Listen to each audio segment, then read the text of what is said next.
Okay, hello and welcome to the Modular Podcast pre-Superbooth show. 12 things about Superbooth you won't believe number 3. You won't believe number 3. But first, we are streaming, we're live. Hello to everyone that's in the live chat. There's a few people there. Should you want to ask any questions, just fire away. You can keep asking. If we don't answer, I'll take note and come back to them as we go. But let's just kind of go through everyone first, just kind of see who's in with us. Matthew, how's it going? Good, thanks. How are you? Good, yeah. I've just had the pleasure of, I don't think I'm giving away any secrets, hearing your third part of Totemic Topologies. Yeah, I've just finished that. Just finished the mastering. Just done. That's all sort of ready, uploaded to stream. So I should be going live with that tomorrow. Just had a day of mastering as well. I've just been mastering the tracks that myself and Richard Quirk have just been working on. So I'm just compiling that into an album. Yeah, and just a quick point of interest. We've been talking back and forth about standards for LUFS levels across streaming. And didn't you mention that hitting some of the standards still resulted in your music being quieter? Yeah, when I was just doing a test one, again, I think it's literally, I know that my sound files are correct. It's just literally when you go into different devices or different streaming places, they all just seem to have an arbitrary way of either squashing it or boosting it. And it just doesn't see, even though there is this standard, I don't believe that everyone's either adhering to it or it's like we're all the same, but our same is different. Yeah, it's a bit like your ORAC standards, isn't it? Yeah. But yeah, I think they're all a couple of dB away from each other. It's not much. We're not talking like wow, but so I have noticed a little bit, it tends to be actually a little bit quieter. It's interesting you've noticed it though. That's why I brought it up, because the numbers start getting bandied around, about -14 LUFS and things. Yeah. But loads of music still slammed way more than that. And then you're noticing it's actually a bit quieter. So I just thought it was an interesting point. Yeah.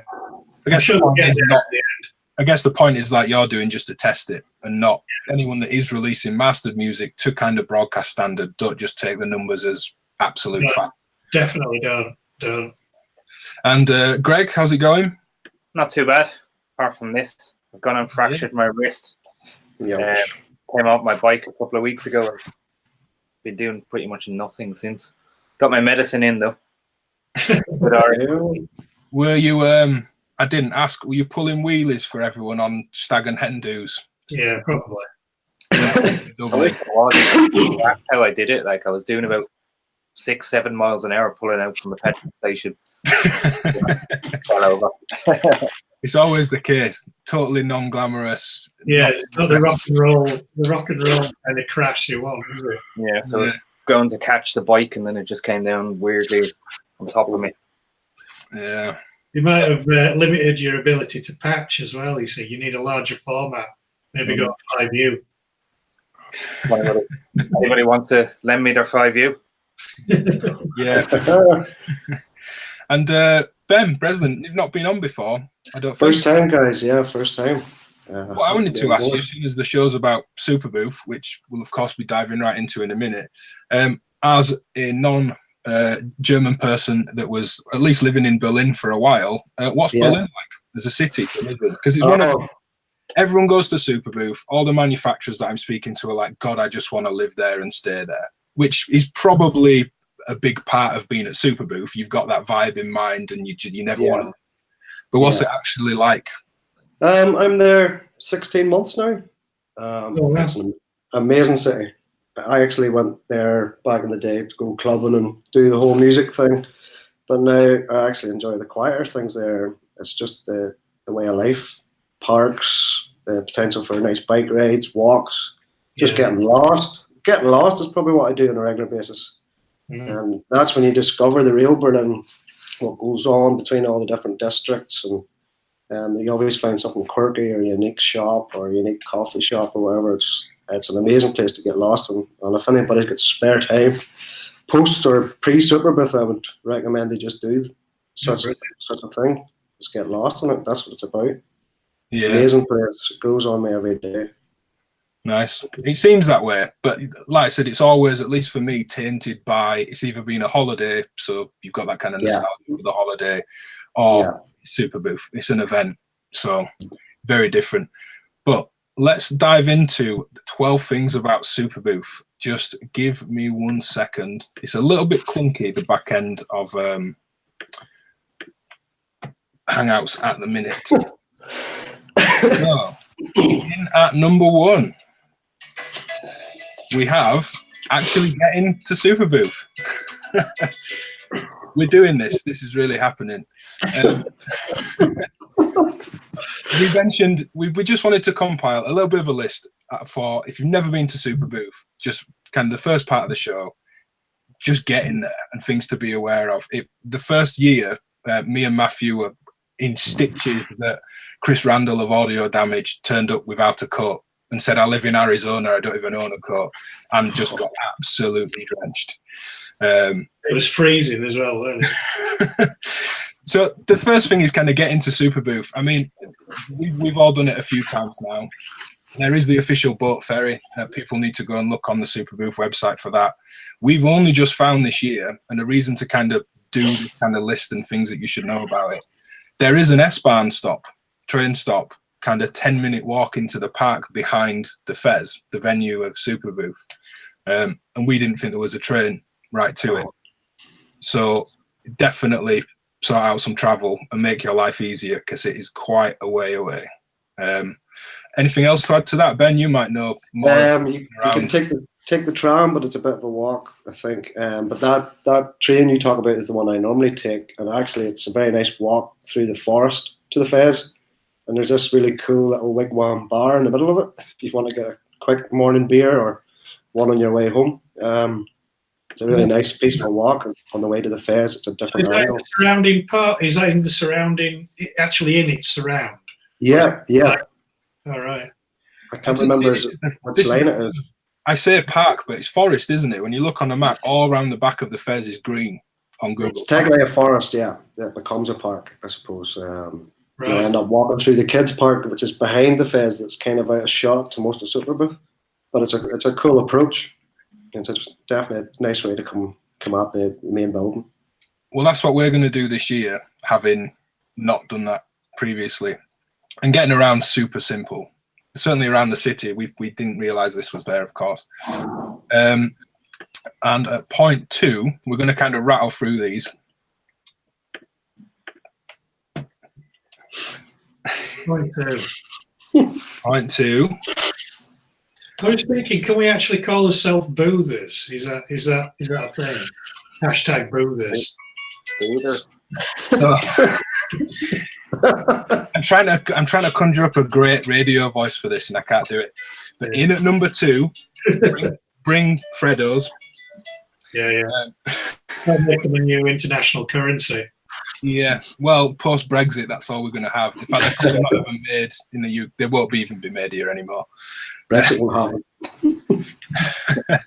But yeah, point 2 was that the Fez is kind of in the middle of nowhere. You're not going to find a little corner shop just kind of outside it, particularly.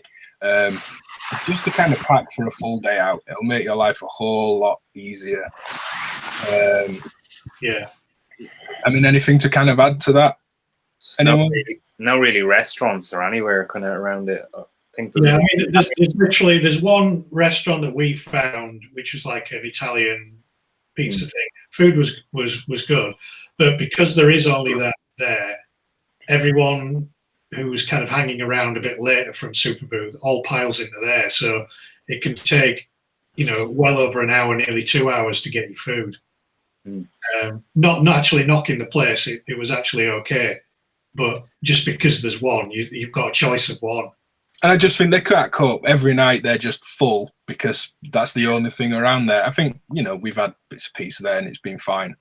I think the second year, not the third, we really enjoyed the food. But certainly the third year, last year, was just absolutely rammed. We waited ages for food. Yeah. There is food court, like a kind of food court, trucks and things out the back, which leads us to... Not Freddos. I didn't find a single Freddo while we were there. So you pack Freddos. Make sure you take plenty of Freddos. Plenty of Freddos. Yeah. So thinking of food and drink. Cats. It's even better that the music's just really delayed. Point 4 in this ultra clickbaity list of things for Superbooth was, we just wanted to mention food and drink. And again, these are questions I've had genuinely through Facebook as, what can I get around there? I'm just going to turn up. I'm just going to do this. Honestly, you want to pack for a day out, effectively. Yeah, a little rucksack with you. I mean, nothing massive, but just bring a bag. I mean, obviously, things like bottles of water and stuff. And you can. It's only because we've been, since the beginning, like the food options, there isn't many. But if you go in there for the first time, they're totally fine. Mm. Yeah, there's coffee inside. There might even be beer inside at that little kiosk. I can't remember, but there's beer, plenty of drinks. There's definitely beer. Yeah. I'm trying to remember what the actual kiosks sell. They sell like those vegan pitters, don't they? No, I mean like a little kiosk inside the building. There is a little I think it's underneath one of the main corridors. There is a little kind of corner shop, for want of a better. Yeah, I think they did something like hot dogs or something like that. Yeah, they might have done. But there's bits of food outside. I hope they extend that, because we find ourselves each year pretty much eating the same thing. And there's the canteen upstairs. Let's not forget. Yes. Yeah, Diego from Bafaco. We need like a horn for name dropping people. Yeah. When I asked him what he thought of the food up in the canteen on the roof, he just said it's better than prison. But if anyone wants to fabricate some kind of backstory of Diego from Bafaco being in prison and then tell him that without any context, I'm all for that. And I think he learned to solder in prison, did he not? Yeah. Yeah, he must have done. In at my phone's giving way here. Oh yes, look at that. Oh, the bap. I didn't see. Never mind. Cake. I didn't see a single chip tea cake at Superbooth. But you don't get chips like that in Berlin either. Yeah, bring your own chip tea cakes. Yeah, bring your own chip tea cake. Number 5, we just wanted to mention earplugs. Having played drums and things, it's not too bad for me, the noise floor. I don't find I need earplugs all day, but certainly friends that have more sensitive hearing will have at least one earplug in, or they'll go out and take breaks. The corridors, definitely. Yeah, that's what I was going to say. The corridors, well, they get hot and sweaty and loud because it's just such a low kind of school corridor vibe about it. Did either of you lot wear earplugs last time, or generally find it too loud? Or no, if it's too loud, just walk away. Simply as that. But yeah, if you wanted to hang around, particularly down the corridors, and you want to demo something down there, it can get loud down there. It's not like there's a usual culprit all the time. It's just generally a little bit louder, isn't it? What is when you're in between kind of booths and you're one phasing against the other, and it's really like that can be kind of great. Shout out to the Spanish guys, the Bafaco guys as well, because they had the sync cable running under the carpet. Yeah, idea. There's a lot to be said for that. Absolutely. Yeah, they put in tape, didn't they? Clock sync or something across the red carpet as well, which worked really well. The worst culprit for noise, and I'm sure he enjoyed it because it's what he did for our demo video last year, was Scott from Industrial Music Electronics, when he said, would you like to hear kind of raging scream at Preacher samples ran through the Piston Honda? And we all laughed and then proceeded to give that as the demo of his module. And I'm aware that he ran that for most of the event, I think. Okay. The man, the legend, sadly no longer with us. Yeah, all right. We've already touched on this, but it gets hot. It gets really hot down those corridors. There's a lot of kind of sweaty brows and, typical gig smell, shall we say. Oisty warm, certainly down each corridor. I've no idea what the weather's going to be like, actually. Has anyone looked? No, not far ahead. I'd heard that it was going to rain a bit, but obviously it doesn't matter if you're indoors. It's just whether you get in there in the rain or not. I'm not so sure. I've heard it's pretty changeable. I don't know. Yeah. Well, we're like absolute seasoned pros, as you can tell by this 12 things about Superbooth list. That was actually the next point. Weather. I think it is going to rain a little bit. It's generally like sort of 16, 17 degrees C, whatever that is in Fahrenheit. For those in the States, I have no idea. I'm not going to work it out. Yeah, weather's been good each year, I think. The first year was really cold, but outside is a really nice vibe because it hasn't been too hot, I don't think. No, it's not been rained off, has it, either, I don't think, as in the outside bit. No, the seaside stage hasn't got too tidal. It's not like Blackpool. Well, the lights are on in October. I wish it was a bit more like Blackpool. They could maybe make an effort to go more towards that in the future. Two donkeys. Remember that one where they had that guy on that? I don't know what it was. It was like some kind of little mini tank with all those speakers. Oh, that thing, yeah. Yeah. Tank. He Yeah. Just because we've missed it, point 6 is weather. Just for anyone following this really complicated list. Yeah. 6 was weather. Yeah, someone sent us a picture of that. We missed it, didn't we? Like the kind of dubstep tank blaring. Yeah, it was right, weren't it? I did a little bit of video of it. I've got it somewhere. We seen it last day, I think, right at the end of, I think just as we were ready to leave on the last day, we seen it. Yeah. Maybe we did. But I certainly remember it being like intense dubstep kind of. Or the modular kitchen the year before. That was good fun, I'd say. Yeah, I forgot about that. The crazy lady cooking and doing Yeah, music at the same time. it was kind of like hooked up. What it sounded like a wok and kind of stir fry. A whisk and all. It was good fun. Yeah, I remember that. So, keeping going, we have the ultimate cable, which is going to be weird for some people.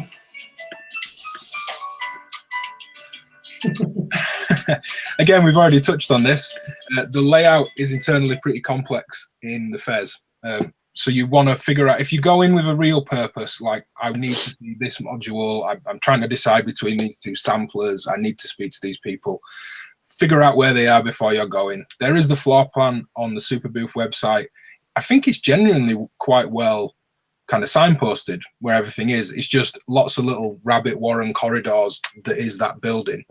Yeah, totally. I mean, like you get certainly the areas that we sort of keep calling the corridors. Those are just basically identical to each other, but they're just on different floors. So sometimes you can get, even though we've been many times and we're wandering around, you can just really forget where you are, which floor you are. Yeah. You'll find yourself going around in circles. It'll happen to you in the experience people. Yeah, that's it. Just expect to walk around a lot, Okay, in at number 8. Go find these guys at Superbooth. They're always there, aren't they? Yeah, first in the door. Yeah. So number 8 was DIY workshops. It's not something we get a chance to do with the videos, but we would genuinely really wanted to go build some Surge with Darren from Patchpoint last year, and we didn't get a chance. Again, at superbooth.com, under the events tab at the top, there's a ton of events going on, from DIY stuff, just looking at them the first day, for example. There's Bastel, Berg Kids, and speaking of Berg Kids, did you see that image that they've been posting around? Yeah. Facebook? Yeah, go build a unicorn. What did they call it? The unicorn boom. Let me pull up. That's it, boom, isn't it? Build a unicorn boom. Discrete bass drum and Vactral-based opto compressor. I love that, kind of trying to big it up as this Vactral-based opto compressor. Like it's, you're going to find it in Abbey Road next week. Yeah. A jack or an LED on its arse there? That is a jack. Or whether it's an input or an output, this is getting questionable. We should maybe leave it. It's getting really questionable. I don't know what unicorns are into. I'm not going to go down that route. You want some of those flashing cables, don't you, to go in there? Yeah, LEDs. But Patching Panda, just going back to the DIY workshops, Patching Panda are running workshops, Bafako are. There's lots each day. A few companies, I think Leaf Audio actually said they had some spaces left. I imagine a lot of these are gone in terms of what you can book at this point. They are an additional cost as well. Of course, you're not going to get a free kit from a company. But do check it out, and I just ping them on Facebook and follow the details through on their site, seeing if there's space and if you can go and join. I don't know, DIY stuff. It's not massively my thing, but has anyone seen anything other than the unicorn boom that they'd want to build? Random Source are doing it again. There's I think it's a Euro module that they're doing. I did see a picture, but I can't quite remember which module it is. Again, it's all basically SMT, so you're just going to be doing the jacks, I think. So it'd be great for a starter one, and obviously you're going to get a really great module at the end of it. Yeah, nice kind of beginner-friendly. And the vibe upstairs as well, there's lots of space for the DIYers up there. I don't remember if we've all been in there together, but it's really nice and quiet. It's up by the restaurant. Yeah. Okay. It's a big room, and they have a projection screen up there. So I think they either put assembly notes and. Yeah, no, that's super handy. Yeah. And I imagine most of the DIY is like that. I imagine a lot of it is really beginner friendly. Yeah. So you can get through it in the kind of time scale, but also so you can definitely go and leave with an interesting piece of kit. No one wants like a 6-hour build that they're going to have to troubleshoot because it didn't work. But what's good as well, obviously you're away from all the noise and the boom. So you need to concentrate, don't you? So that's what it's just not tucked off a little corridor. It's actually on its own little mini floor, really. Yeah. Okay, so we've already kind of touched on it. Again, you'd think we'd put these in a specific order. Magic is happening. It's the balloon version of the unicorn boom. Yeah. In at number 10, we are, I believe, currently. Performances and presentations. Again, this is something we don't really get much chance to see because we're filming constantly. That's why 61 videos last year. Which is kind of massive for us. Now, we're doing a similar thing this year, maybe some slightly different content, but we're really going to go for it. Again, as kind of Modular Podcast coverage of the event. But again, just going on Superbooth, hitting that event tab, again, I'll pull it up. These aren't bookable in terms of the performances, just turn up. There's a couple of stages inside, isn't there? And obviously the seaside stage outside as well.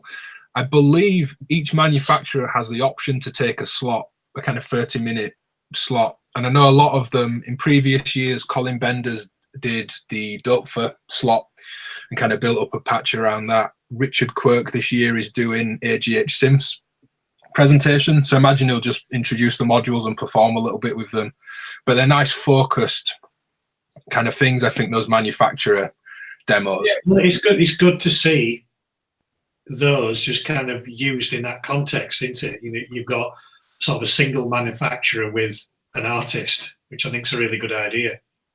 Yeah, a nice condensed kind of, and a demo that isn't in a hall with a load of other people doing demos. I think that's another point that just popped out there. Dan Green from 4MS on 240. Right.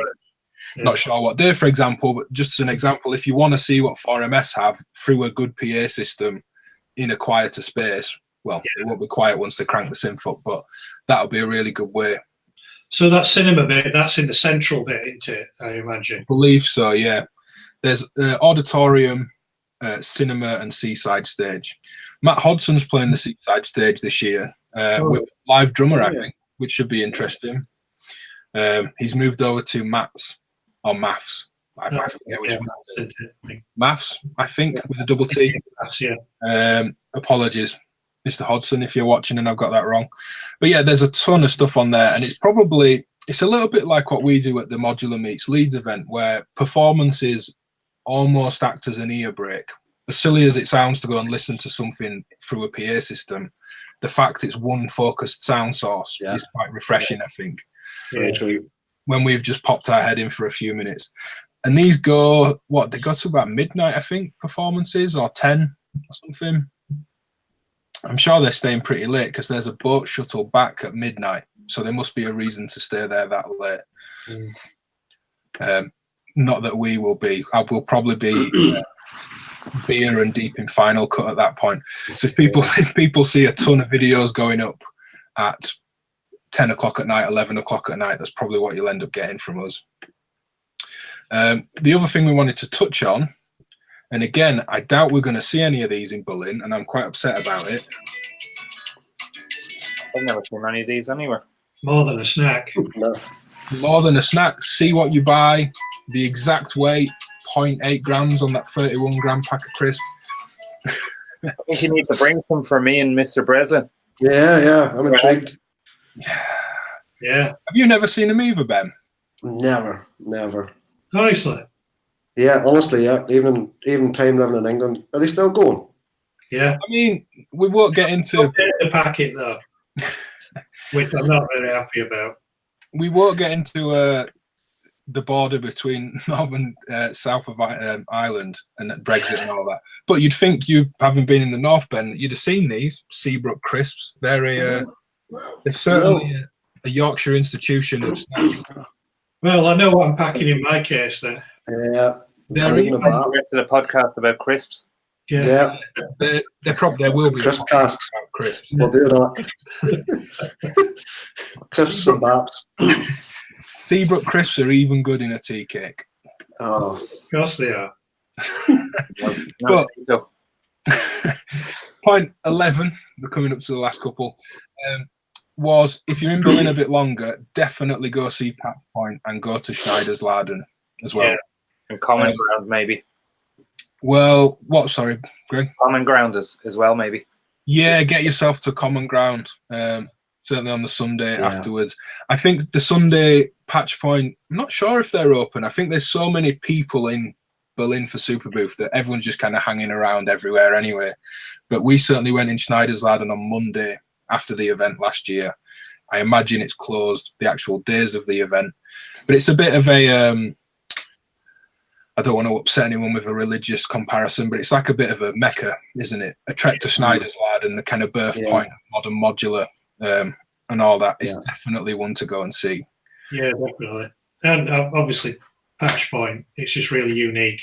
Yeah, it's probably the only shop with, well, a banana focus, bug brand. We've got that video. It's titled An Aladdin's Cave of Sims. I think if people want to check it out, I'll put the link in the description after the show. Yeah, for those who are just looking for something a little bit different, that's definitely the store to go and check out.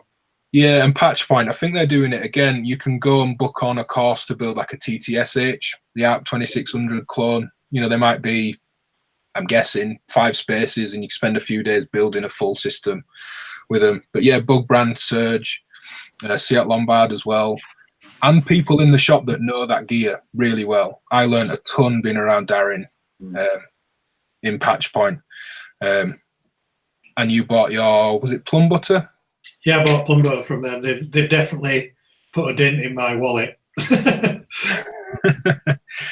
We need to get him a T-shirt or something that says that. But a dent in my wallet almost sounds a little bit...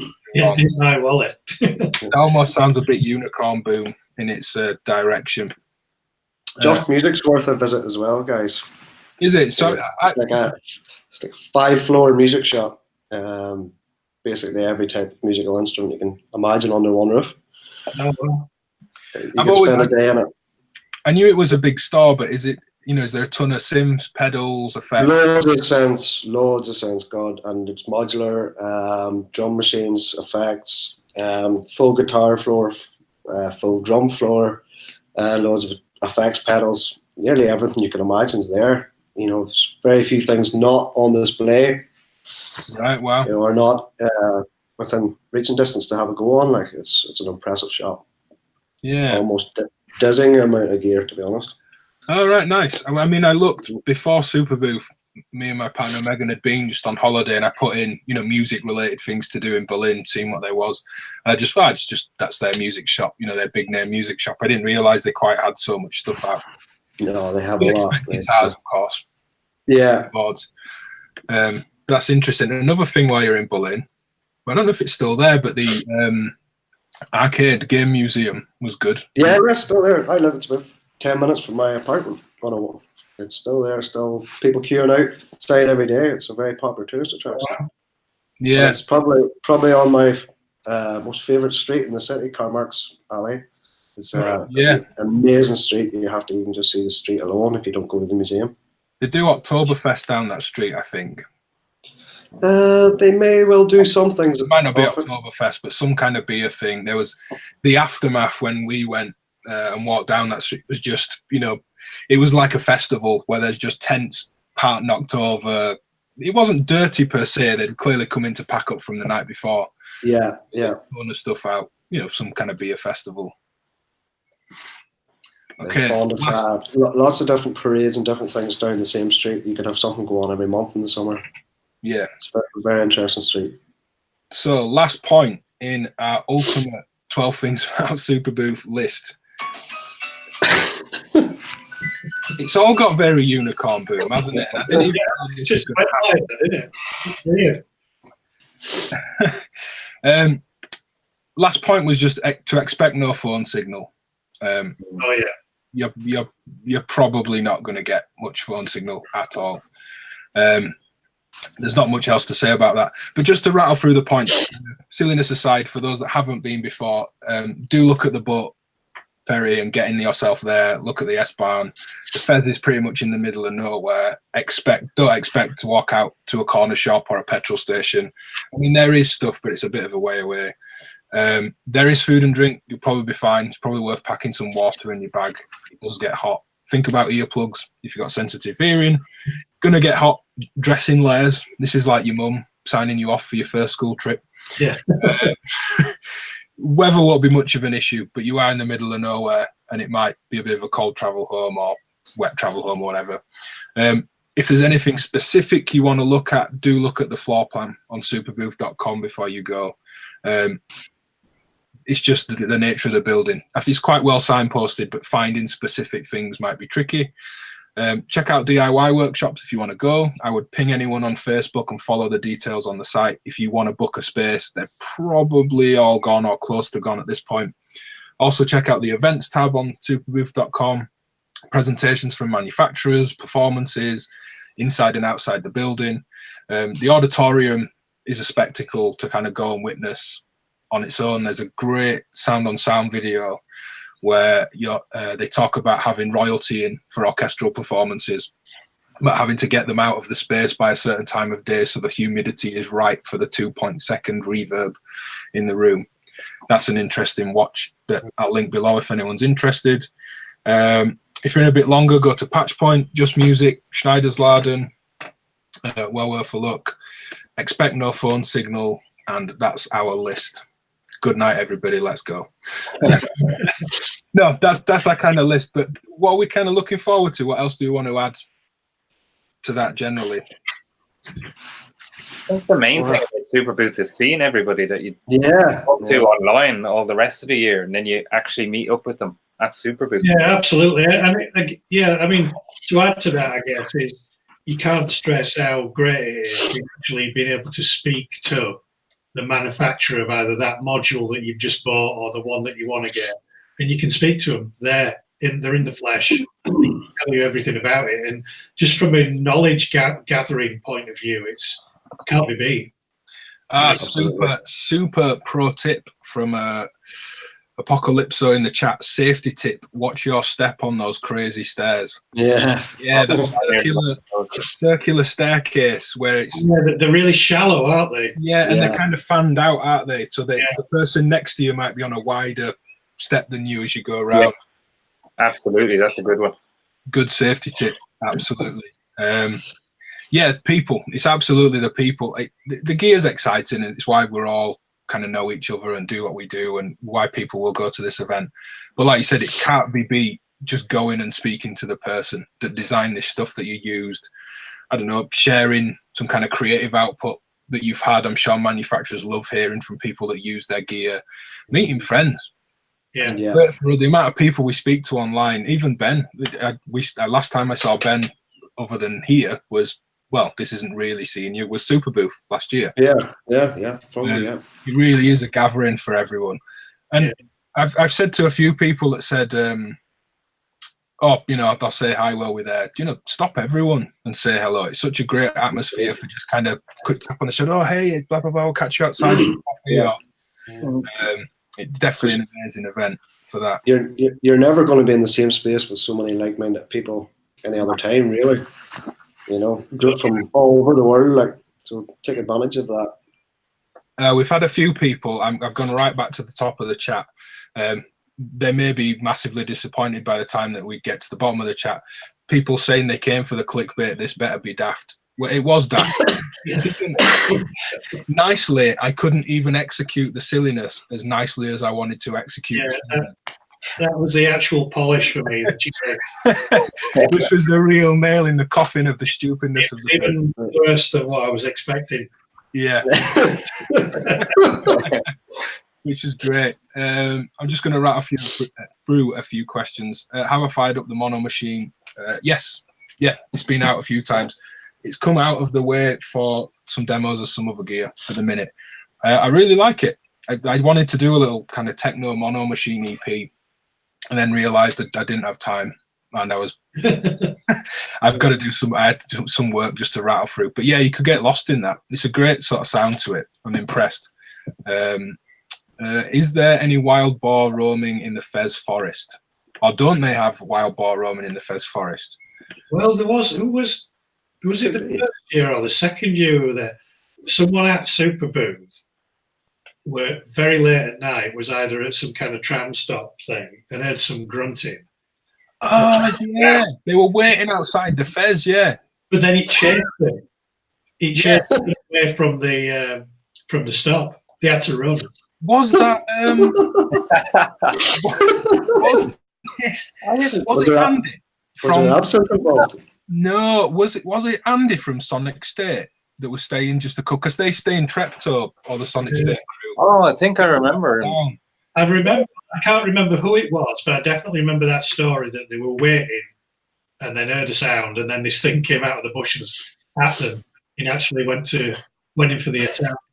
I think Nick might have gone back to edit. Ed was out. I'm just thinking through the kind of Sonic State crew. Andy films with Gaz, or he was filming with Gaz a lot last year, and Gaz probably went out being Gaz. And I think it was Andy. We'll have to ask him this year on camera, did he get chased by a wild boar between the tram stops? Dodgy curry house round the corners come up. There's a curry house. If anyone knows Heinz tomato soup, it's a very, very distinct flavour. It's not just tomato soup, Heinz tomato soup. Yeah. You order a chicken tikka masala, and it's just like grilled chicken thrown in a can of tomato soup. Heinz. It must be like butter chicken or something. Matthew does all right ordering vegetarian food. You've always had. Mine was absolutely fine, but I did look around at all you guys, just thinking, "Oh dear." And that's a bit of a trek as well. Saying that, we've done it 2 years, haven't we? We've gone there, and it's not near the Fez. It's a good walk. You've got to be ready for a decent walk. People are nice, though. Yeah, it's fine. It's fine. And actually, chicken and tomato soup's not that bad. It's just not. Just don't expect a curry. That's all. What was there? About 8 of us there, and we couldn't have another beer until we finished our last one because we hadn't got enough glasses. Oh yeah. Oh, brilliant. Yeah, we asked. They were very polite. They were very good staff, as you said. But I remember it might have been Simon Forsyth said, "Can I get that other beer, please?" He'd ordered it 10, 15 minutes back, and she says, "Oh, when you're finished." And we didn't know what she meant, and it was a case of needing the back. Pork knuckle, beer, and live umpire. That sounds like Berlin from Nino from Devox. Pork knuckle, beer, and umpire. There's a T-shirt in that, Nino, if you're looking for Devox tour T-shirts. Sounds like a punk band. Yeah. Speaking of, okay, one more thing from the chat, then we'll get back to Superbooth. Speaking of Gaz, saw him at the airport last year, dashing past to miss his plane. Well, mine was actually late. That's from Chilled Panda. That's very Gaz. Gaz missed planes and things at the Toman Synth Reactor event. If you want to dig up a great story with Gaz about how you get on a plane that's leaving when you're really late, I'll let you go find that. It involves pretending to be ill from a certain part of your body and running as if you need to go out of that part of your body. Is that a seasoned professional at doing that then? Yeah, total gas, totally amazing, great story. But yeah, a Superbooth. So I think it opens at 1 to the public. It's kind of trade and press prior to that in the morning. But there's stuff going on all day. It's not like you're losing out by coming in the afternoon. You stay all evening. But thinking of gear and other bits of stuff we've seen, you mentioned the Impulse Commander, Ben. Yeah, Impulse Command from Analog Solutions. Looks really interesting. The video demo so far definitely caught my ear, and I've owned a few of their things in the past, and they always have had a unique sound, so this has definitely got my attention. And Tom's doing great things like. Yeah, I'm playing around with the generator at the minute. For Yeah. a video, hopefully pre-Superbooth. It should be pre-Superbooth, but I'm a little bit crammed for time pre-Superbooth. Everybody wants everything before Superbooth, as you can imagine. But it looks, I like that this is a stereo synth. Isn't the whole kind of press around it that this is entirely a stereo?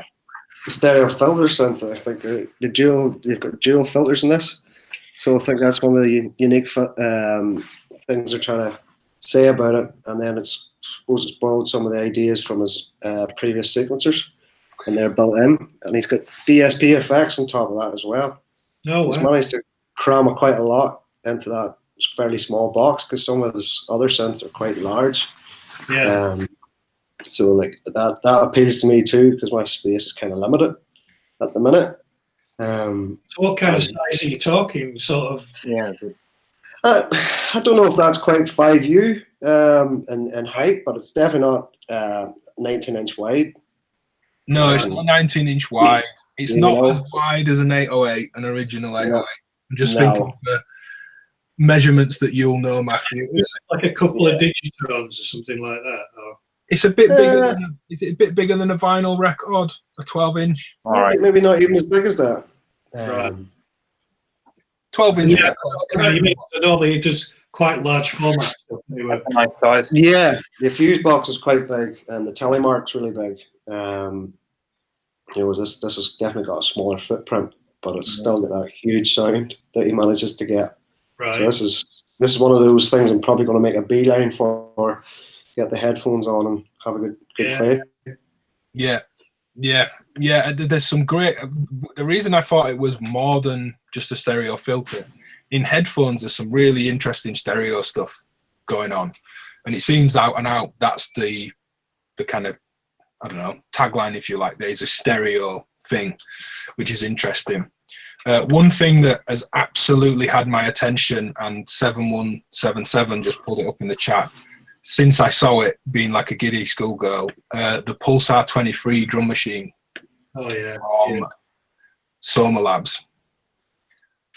Now, the original demos, this is on Create Digital Music site, with crocodile clips hanging out and everything else. This video sounds incredible, and I'm not a drum machine person. It sounds great.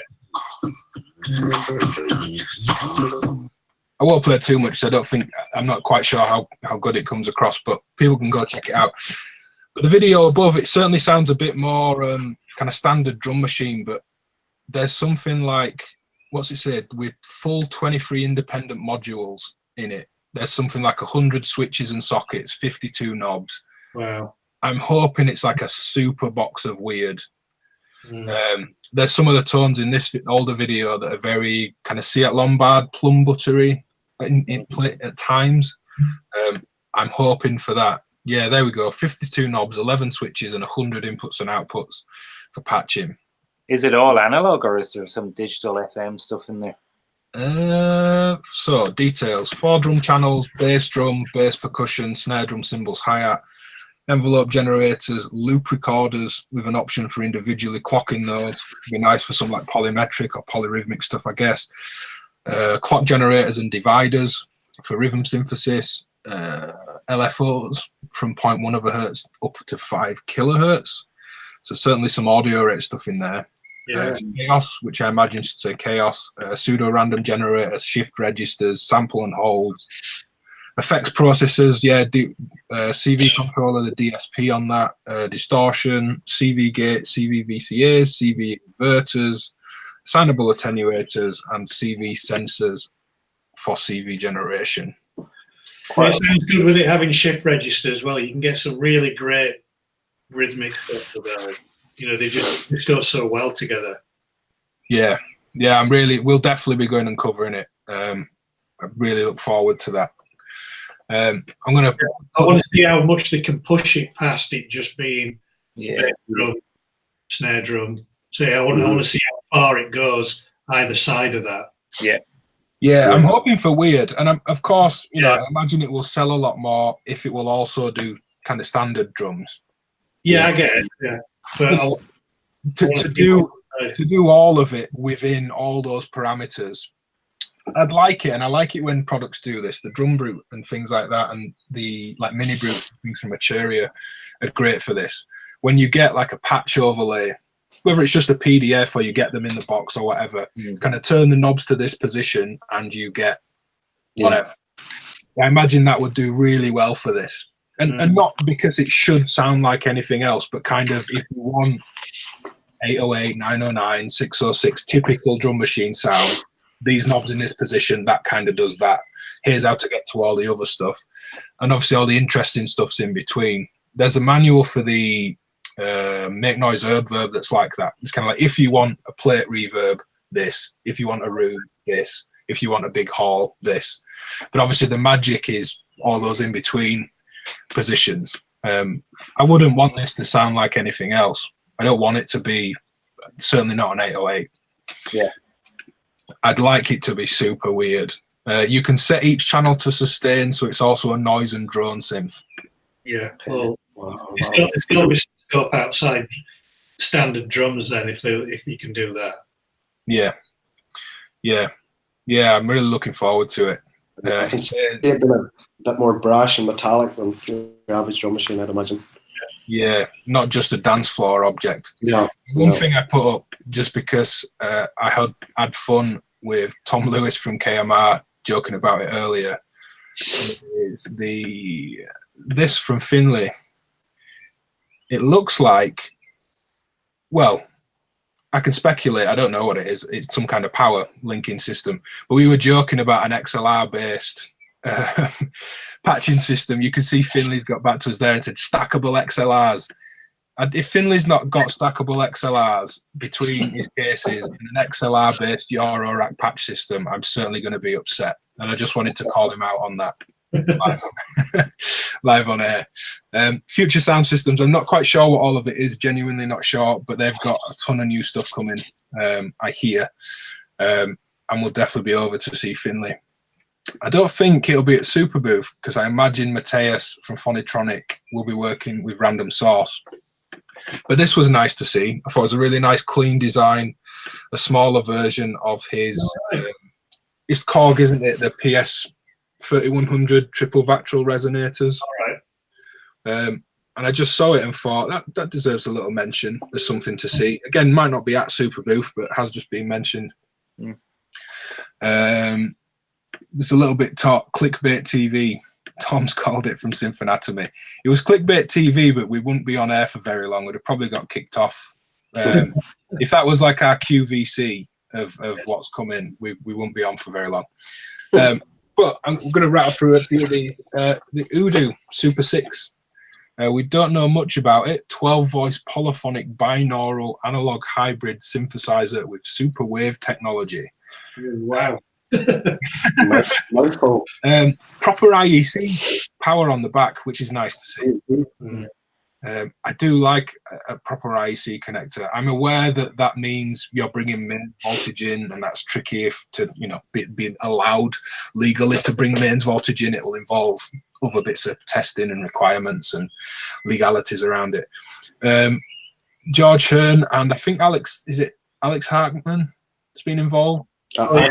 Axel Hartman, I think, got involved with the hardware design of it, and it's the guy that designed the Model 08 for Modal, their analog synth. So I think he's gone off done this thing with a few others. There's kind of like 808 style selector buttons. You just notice those, yeah. There. It must mean they're still being made then, because I did see someone that was doing a drum clone say, "Can you still get?" They were really early on, just a personal kind of vanity project. It wasn't commercial. Just they wanted to find those switches. I'm surprised they are still made, you know. Yeah. I think there's more. I think are they from Modal? Some of the engineers. I'm not sure if the guy's still with them or he's doing his own thing now. I think it's kind of people that brought those big kind of beast top end. Yeah, the 002 and the 008. Yeah, I think it's some of those flagship. I'm going to keep. Looks interesting. Does it have any kind of screen bit on it? Must have a screen on it, I would have thought. Possibly. I'm not sure. There's no. You can only see the two sides. Yeah. See on that. So I'm not too sure. One thing that I was really excited about when I saw it, I figured, why aren't people doing it? 16 voice Eurorack oscillator, but without 16 volt per octaves in. They're all DCOs, so digitally controlled analog oscillators still. Like Junos and other synths, lots of analog synths are DCO based. Through MIDI, it will take 16 MIDI channels. All right. There's expander on the right there. I couldn't find an image, so we'll have to deal with a paused video. MIDI will do 16 voices, or it will do 4 volt per octaves, but then you've got 4 stacked voices per volt per octave.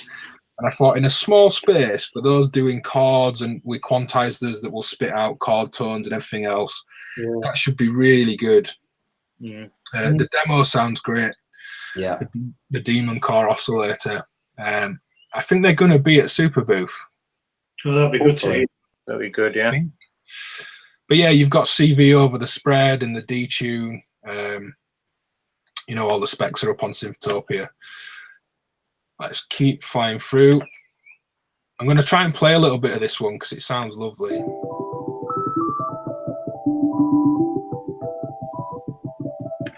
This is Menki at Menki Music on Instagram. The Wing Pinger. Presuming that I'm saying that properly. Menki, I'm not sure of his name. He teased this image of it quite a while back, which I don't think it's that exact device, but this new kind of design style on Instagram. I think it looks amazing. You know a bit more about this one, Matthew. Well, not too much, other than I think it's based around sort of 4 low-pass filters, I think. It comes with its spring reverb in it. But I really like these kind of blocks. So, this is one I definitely want to go and check out. Yeah, and he's playing on the Wednesday before Superbooth. Menki's playing with Heimbach at Patch Point from 8 o'clock on the Wednesday evening. So we're hoping to get across to that. Hoping to film a bit of it. Stefan said, who's Heimbach, said we could film some stuff. We'll be a little bit tight because on the Wednesday, we should say, because they've said they've got something new to come, which I'd like to know what it is, but also they're great people. Thinking of this bunch. The Berlin studio for Electron opens on Wednesday evening. Interesting. Which I believe Cenk, Data Line, is kind of heading up the new Berlin studio, office space. I'm not quite sure by studio if they mean studio or office studio. I don't know. Open shop kind of Berlin hangout. I'm not sure. But yeah, new Electron Studios is opening on the Wednesday prior to Superbooth. And there's a little private event. And they've said they've got something new. Which is exciting for Electron. They're on an interesting path, I think, because they've really widened out, haven't they? They've got their octatracks and their rhythms and analog fours, and then they're going the other way with like the model samples. So there's flavors of Electron at kind of 3 different price points. And I know there's a lot of people that want like an Octatrack Mark III or to really push the kind of high end side of things. Digitone's really great. I really love the Digitone. So it'll be interesting to see what they're up to. I'm presuming we're allowed to film, and they're at Superbooth as well, so people can go check out Electron. We'll go film. Not new for Superbooth, but interestingly, for someone that's not particularly into, well, not that you're not into it, Matthew, but I wouldn't put you down as kind of someone that will go buy a Moog, and probably won't, but you mentioned that you'd been watching some of the Matriarch videos and were really impressed. Yeah, I mean, it looks so submersive. You know, you could just, you just said earlier, you could just stick a pair of headphones on and just, you know, disappear for hours in it. It's just, I like the fact that it's just so immediate, but yet deep. You know, you can go as complex as you want. It sounds absolutely amazing. That bucket, yeah, stereo bucket brigade delay. Yeah, just incredible. Yeah, we'll definitely go check out the Moog stand. I can't remember who it is, but Alex Myler Melodies was saying we need to get, I don't know if it's Dave or if I've just completely made that up, but one of the kind of Moog members of staff can get kind of bass, melody, drums out of a single DFAM or a DFAM and a mother, patching the two together and getting like a full 4 or 5 part thing going. So I'd definitely like to go and check out what they're doing. That new Spectral processor that's just been at Moogfest. Oh yeah, that does look good. Now I'm not sure if they'll have it because they haven't announced it being something that they'll offer. You know, it was there for the workshop. Yeah, they're supposed to release it properly. Yeah, I hope they do. They didn't release that Subharmonium from the previous year, which could have been fun as well. That would have been nice to see. There's a ton of modular stuff to come. The Mind Phaser from Hex Inverter, they'll have updated versions of that, like kind of Uber 259, tons of analog phase modulation and things built in. But yeah, anything else kind of gear wise, if anyone in the chat wants to ping anything up or specifically wants us to do stuff, I see Pat Mad has said the Flame curves. Flame are there this year. They're a company I don't really know much about at all. Yeah, they're quite elusive, aren't they? But do make some good stuff. Is the curve? They might make a filter bank, if I remember right. Yes, there it is on Snyder's Laden. Did they do some speech synthesis stuff really early on? Yeah, they had like I don't know if it was like LPC based speech synthesis or what, but yeah, they did have that little talking module. That was out when I got into it. I remember hearing it at Schneider's Laden maybe 6 years ago. They do have, that's right, Tom Synphonatomist said they've got the filter bank synth, a full desktop voice with a filter bank inside. That's what I was thinking of for Flame. Yeah, definitely want to check out Flame. For those, and it's exactly what I'm doing, just to jog my memory. Going on to the Messer tab, you can see everyone that's at Superbooth. Let's just do a quick rattle down. I'd like to see that Tempo Music desktop box that is, I think it's all 3 of their previous Bitbox, Toolbox, Effects box, Synth box as well, I guess, on a kind of processor. In a little box that looks like it will do everything: effects, sampling, recording, sequencing. I didn't even know Axis was still going. Just seeing that, like, that's a strange one. That is. What happened since the virus? Well, he went off and started Kempler. Yeah, the profile. He's doing all that, and that's kind of taken off for him. And it's understandable. He's probably focusing on that for now, but maybe they're going to do the TI3. I don't know. We won't go down this whole list because we could spend hours doing it, but even just at this top, I'll scroll down a little bit as well. 4MS The Swan is out. I'd like to see, we'll get an update video with them. The spherical wavetable navigator, kind of see what the release version's like. I know Acid Rain Technology have been teasing something. ADAC, I've got a few new modules to come. AGH definitely has. Did anyone see that ALM was teasing, I think, Buchla? It looks like. Image from ALM. Oh, I thought it looked a bit Buchla. Yeah, this top bit there. So the sample, I imagine, is that 8-part kind of triggered sampler. Yeah. Samel pull with a typo on the. Yeah. I didn't see that with the L before, whether it's deliberate for a prototype or what, or some inside joke. But yeah, the buchla thing behind whatever this business is, and I don't know what that says. Pamela's Disco something. I wonder if it's Pamela's in buchla format. Well, there's more outputs because Pam's is 8 and the numbers there are 9 to 12. Yeah. But maybe that's the expander built in because it's bigger, so they've put some additional like clocking. Oh, really? Maybe it is. I don't know. We'll have to go have a look. Yeah. I'd love to see people branching into other formats. From what I see, just a quick one because I've just seen it catch my eye in the chat. Instruments for sale said the DivKid Mutes is on pre-order status only. And a quick update.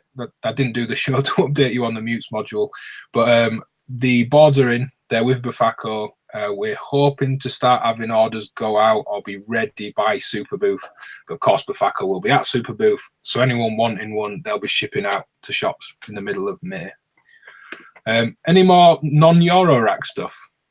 The Waldorf Kyra is definitely something I'm going to have a look at.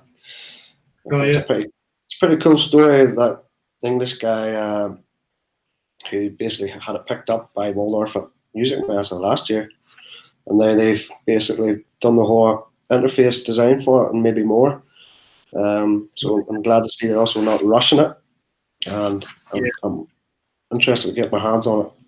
Yeah, I tried it at Synth Reactor, the Tolman event a few weeks ago, and Bo Beats pulled me in to film a little video with them. Mm-hmm. I think maybe my accent or language barrier. I was asking for things in this video, it was all on camera, so there's going to be a lot of editing to do. But I was asking for things that didn't happen in the video, so it wasn't frustrating in any way, of course. But I was kind of like, "Oh, can you modulate this? And could you route an LFO to that?" And we were a little bit unprepared, so I don't feel like I've had a real good look at experience. Is the wrong word, because straight away hold a chord down, and it was like, just wow, it sounded really, really good. Again, it's not something that immediately excites you visually or anything, but I think it looks quite good actually. But it just really grabbed me. I just thought, God, this is, again, it's another one of them boxes that you could just disappear into and just really explore. Yeah, I'd like to check that out. Buchla will be there. I know Mark Doty won't be. I wanted to shout, "Where's the Mini Moog?" at him after that video that Once Upon a Synth made. He's not going to be there, but Buchla will be. Let's scroll down the list. Amazon.de is kind of strange. A magazine having a stand. Well, I suppose Sound and stuff were there last year, weren't they? I think they've been there before, I'm nearly sure. Yeah, official capacity. Animal Factory Amplification. I've put a little image up on Facebook that I'll quickly try and find. It seems a lot of additional stuff. I really like Addy's stuff. We met Addy, didn't we, 2 years back, I think? Yeah. And really nicely just slamming drum machines through pedals. I've got one of his pedals. It's brilliant. Use it all the time. The God Eater. Yeah, that was one of the teaser images he put up. Was the God Eater in Euro format with it looked like a ton of CV. That thing with CV, I've talked to him a bit about it, and I kind of planted the idea. I like to think a couple of years ago, I was like, this thing with CV. Just get onto him. I was like, please do it. This thing with CV. What is it, like a distortion overdrive type thing? Or? Yeah, it's a kind of fuzz overdrive type thing. Right. This thing. And the image. It's on his Instagram. I've got it. But yeah, what he's done with the two that I have seen, which were pedals that went into the Euro format, the Baron Soundy and the Pit Viper, he's just add CV to everything. So it's not one of those where, a pedal company just throws it behind a Euro panel. Yeah, totally. Yeah, he's got it all. He's just gone, there it is, with CV over everything. I don't know what these two bigger modules are with the kind of like cogs on.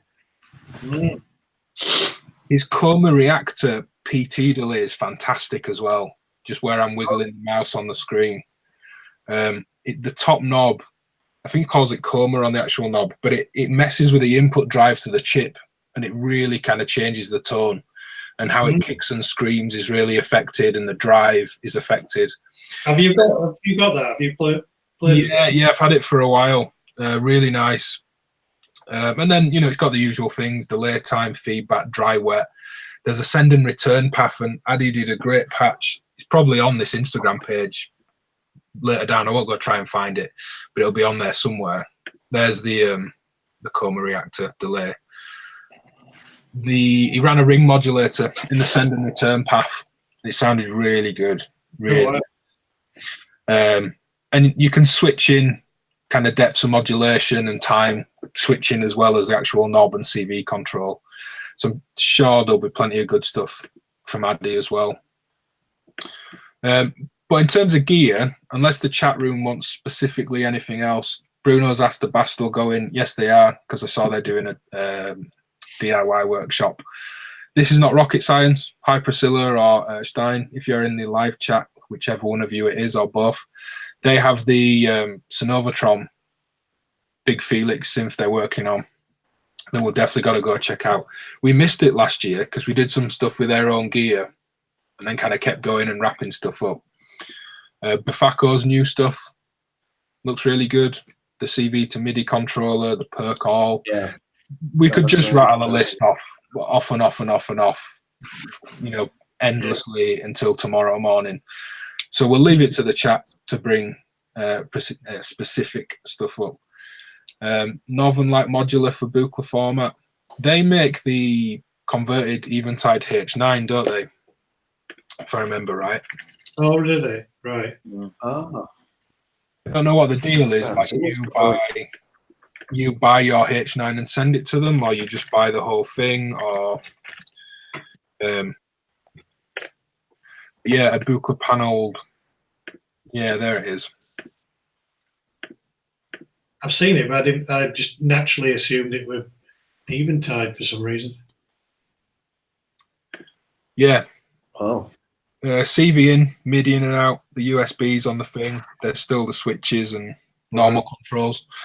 But yeah, it's nice. I like this idea of, Surge, Buchla, 5U having a bit of kind of input.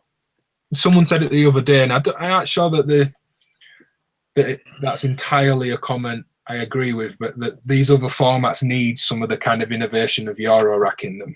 That's maybe worded a little bit strongly for me, because I think there's a ton of interesting stuff in these other formats, as is. But it is nice to see kind of DSP coming into these formats. I don't know, you use a lot of Surge, Matthew. What do you think? Because you couple Surge, Bug Brand and things like that with a pedal or a choice. Yeah, they are just different, and to me it's just about embracing the difference. But I do get the point that I think that they're trying to make, in the way that obviously Eurorack is just an explosion of innovation. It's just every single direction it seems to be just out like that. But then it can be quite good going into these other formats and just looking at what's not being included and just making that work for you. It doesn't make it any less of a synth. It's just a different thing. But yeah, they pair really well with pedals, other external effects. Not that you need them to get anything out of them; they just work really well. Yeah. But yeah, I mean, for me, this is kind of everything kind of covered for Superbooth. A bit of fun with the 12 things about Superbooth, kind of uber clickbait at the start, which, as I said, was even more disastrous in its execution than we'd planned, which was perfect. But the gear, we're going to go through and film all this stuff next week. It's all anyone's going to hear about for a few weeks, I'm sure. We should say at this point, although we haven't got into the content yet, a big thank you to those that are sponsoring our content this year, which is Signal Sounds, shop up in Glasgow, Fonk, known for their DIY products, DIY synth stuff, down in Brighton, and Novation are sponsoring it here as well. And they genuinely make it happen for us. Us being able to go and do this and I believe they'll all be there in some capacity. So we should thank them. You'll see their ads on the videos and links and stuff like that. Kind of anything else for people? What does anyone want to wrap up with, Superbooth or otherwise? Just a general thing, I think you'll find yourself walking around stands that maybe don't initially grab your attention, but I always pick up a leaflet or a card at those stands, and just maybe they might be something you end up becoming aware of down the line. Then you've got a bit of story behind them already, and you've also got their contact details, and I've found that that's benefited me in the past. I'm definitely a stickler for an old style business card, and you'll find those on people's tabletops at each booth. I definitely recommend doing that and lifting those, because you don't know when you might need to make contact with these people. There's literally, for me, it's almost like every third booth is like that. It's just there's so much of that going on. Think, oh, what are these guys? This may not interest me, and then you'll just think, oh, hang on a minute, these are doing something really unique. Yeah, and that's what's so good about it. Yeah, definitely. Yeah, totally agree. Same at other events, and some of the people, people that I've ended up working with, or just I don't work with them in any kind of video capacity. It's a piece of gear that I love. Might be someone that I've walked past for no reason 2 years running at various events, and then you find this thing and you're just totally kind of engaged in it entirely. Yeah. I suppose that would be an additional point, is that if you're going for the first time, don't just go to the big guys. Yeah. Like, in fact, most of the interest is in the smaller people, just the one guy stuff. Yeah. And that's what's really good. I mean, obviously, you're going to, most people are going to want to see your bouclers and stuff like that. Of course, go and see them, but don't do that at the expense of the little guy. Yeah. This is not rocket science. In the chat, I've said, just to speak to that, not everyone is naturally outgoing, which is also true for manufacturers, but they'll all love to talk about what they have on show once you actually embrace them.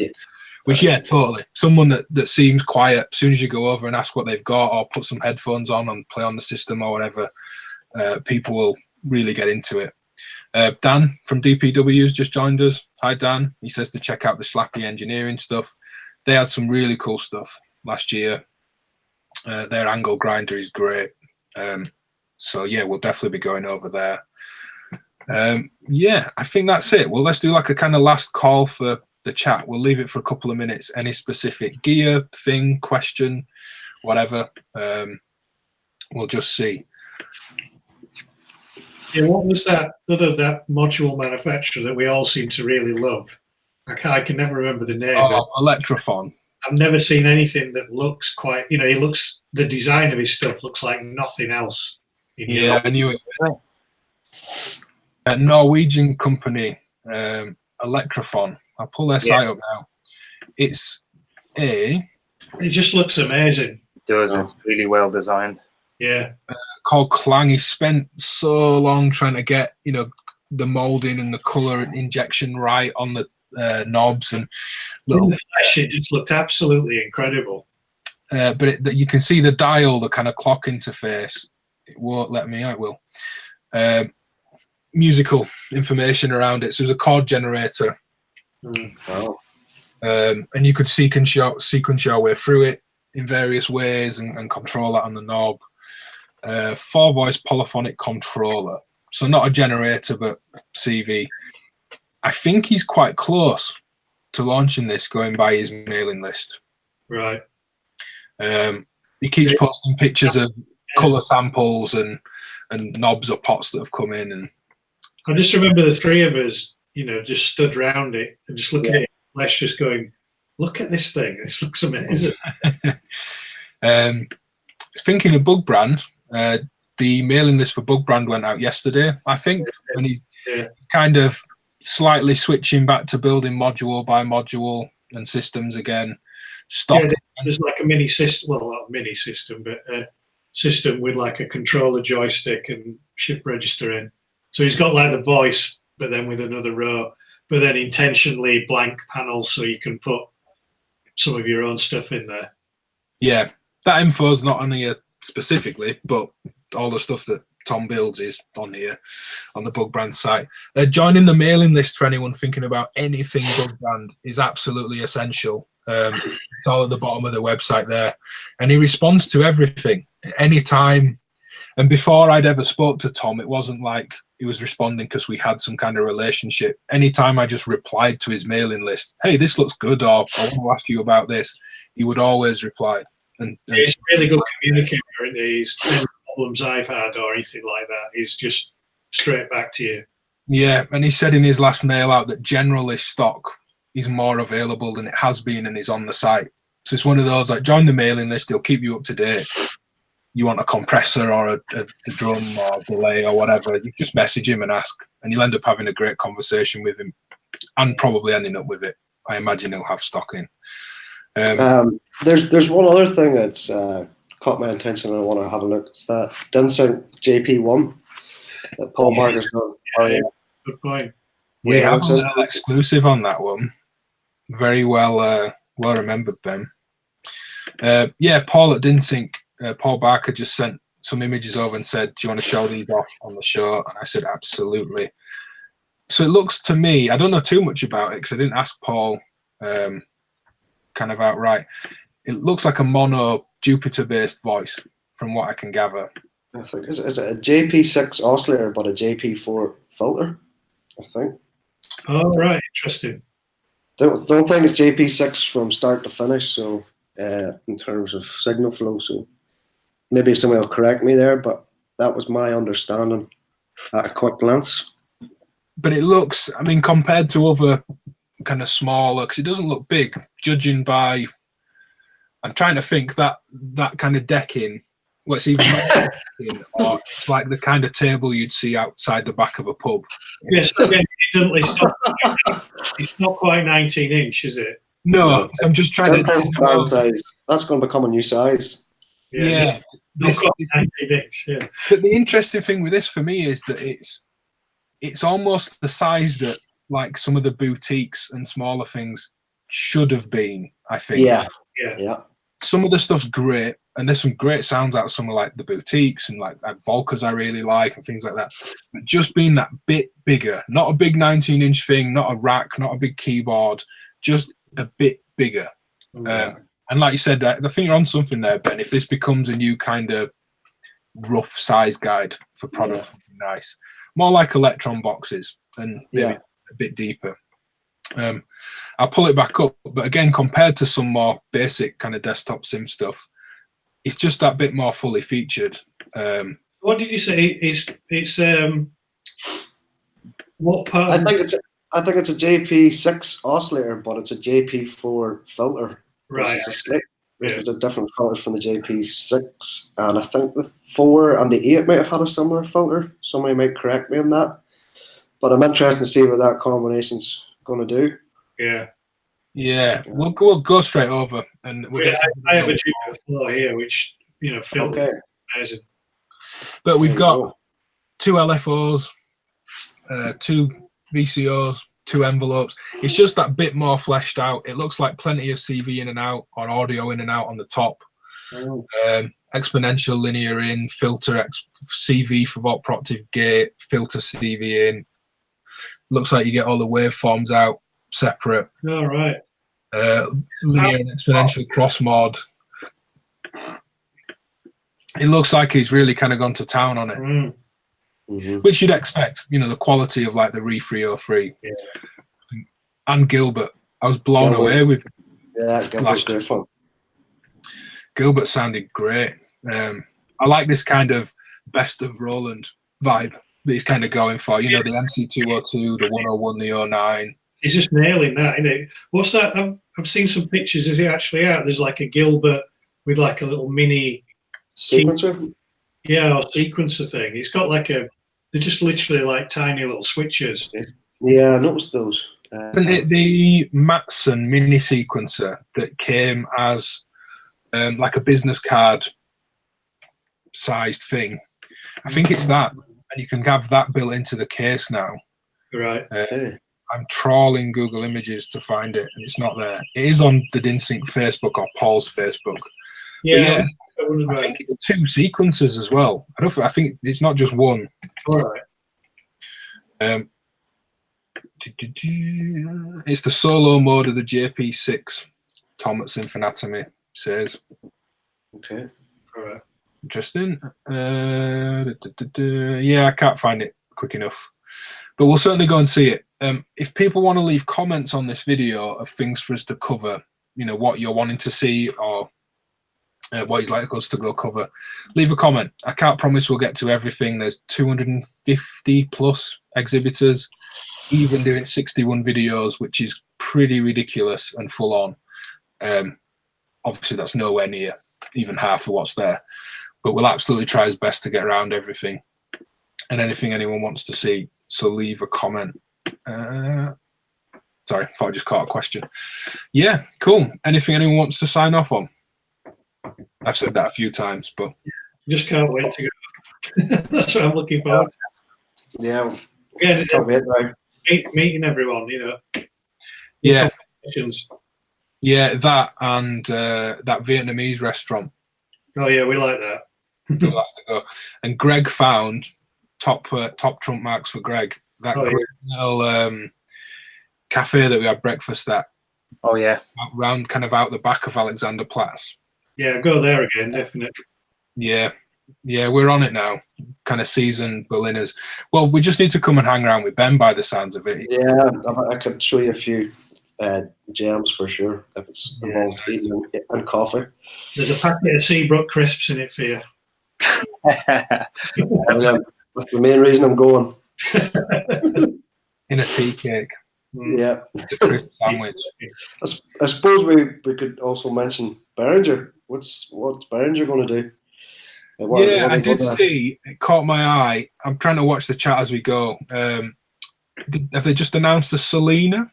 Again, did I see Tom from Symphonatomy? I missed that one. That's new to me. I've not seen like the string set. Is it a string set? Yeah. Selena was, yeah. Well, they're currently, Yamaha have said they're interested in, or they're asking, would anyone be interested in the S80 issue? Now, there's quite a bit of backlash from that I've seen from kind of modular community, just because people like what people say with Roland and the analog drum machines. They've had their time and chance to do this. Why have they waited so long? It's just people that want recreations of these kind of sims. But as soon as that was announced, there was pictures from Behringer of a CSH they bought. I think, hint, hint, wink, wink, we're going to clone it. I don't think it will be there. There's the KS20, isn't there? Their MS20 that they announced. I did see the picture of that. I've not seen the Selena, but I know the vocoder's out, the 101's out. He's so tricky, isn't it, with Behringer, because you see so much kind of vaporware stuff that people have done. I don't know what they're actually bringing out. We talk of the EMS synthy thing, weren't there as well? Yeah. Well, the UBXA, the Oberheim. Yeah, maybe some update on that. It's one of those where I don't know. I've seen lots of things come up, but what would actually be there? Who knows? I don't know whether Tom's joking or not. He's put finally a Selena Eurorack version. I don't know whether he means some kind of string synth oscillator thing in Euro, which could be really interesting, or he's just trolling me over trying to fit a string synth in a Eurorack format. Tom, if you're watching, ping me back quickly. He's put check the website. Let's have a look as soon as it's come up before we finish. Check the website. The website's really slow. Vocoder 101. Neutron. No, I suppose that Crave will be there too. You've probably seen it at Synth Reactor and that. Yeah, the little Crave keyboard. Crave looks good. Yeah, it's one of those. I'm going to spend ages trying to find this. Oh, your website, Tom. Simply.com. Thanks, Tom. Let me know. Desktop Eurorack synthesizer teaser. That's the one. Okay, let's have a look. Head over to symphanatomy.com. All right. Really? And there we go. What's it say? Wow. Right. Oh, I bet that'll sell really well. Yeah. Yeah, I've been on an original one, and you just think, oh, what's all the fuss about with this? But then he just does one thing really, really, really well. It just sounds fantastic. And plus, obviously, add a phaser pedal with them, and you've got instant Jean-Michel Jarre. The phaser's in this. There's a separate phaser in and out. Oh, cool. Sort of top there, and then the colour and the rate and the phaser on and off. Oh, wow. The violin, trumpet, horn, viola, cello, contrabass. Yeah, I think it'll sell well. The Waldorf Strike Fet is very good. Yeah, I had one of those. Yeah. Totally nails that sound. But yeah, it's a good point actually for people to check Tom's website, Symphanatomy. Tom's really on it for catching news and getting things up quickly.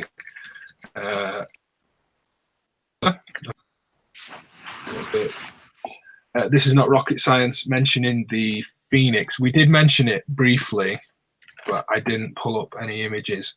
This looks like an absolute monster of a synth. Does anyone know the Phoenix? No. No. I'm just trying to pull up images that aren't something that they did share with me privately in a message that they might not want me to share. Yeah. Careful now. Yeah, careful. If in doubt, don't bother. Yeah, no, I can't find it on their page. I'm not going to go into my messages. I can share the original, though. There is a post I've just found from Gear News. We will definitely be over to cover this. I'm really curious. Let's just see if we can convert that into English. No, I'll go back. It's in German, but it doesn't matter. That was the original Phoenix. Is it Sonovatron Phoenix, is it? I don't know the history of it very well, but... Phoenix, yeah. Oh, yeah, they're amazing. They were particularly used a lot by Coil, like the... yes. They all had one each at one point. Right. They sound fantastic. Again, like Banana as well. Yeah. Now, I know it isn't going to be Banana, the new one. Right. But there's, bits of prototyping stuff and some news there on Gear News. But I know that it's one of those where the kind of posts I've seen are soldered 96 pots or whatever, only another 207 patch points or whatever left to go. It's really kind of working on this one. But yeah, we'll definitely be over. This is not rocket science. They've built some really interesting stuff. I still use their sequencer Tuesday, which is like the melodic sequencer version of Grids, the algorithmic drum sequencer, mutable. Every single patch, it's in at least half of every video I ever make because it's just so easy to get musical information, accents, gates, clocks, stepped sequences, and volt per octave sequences.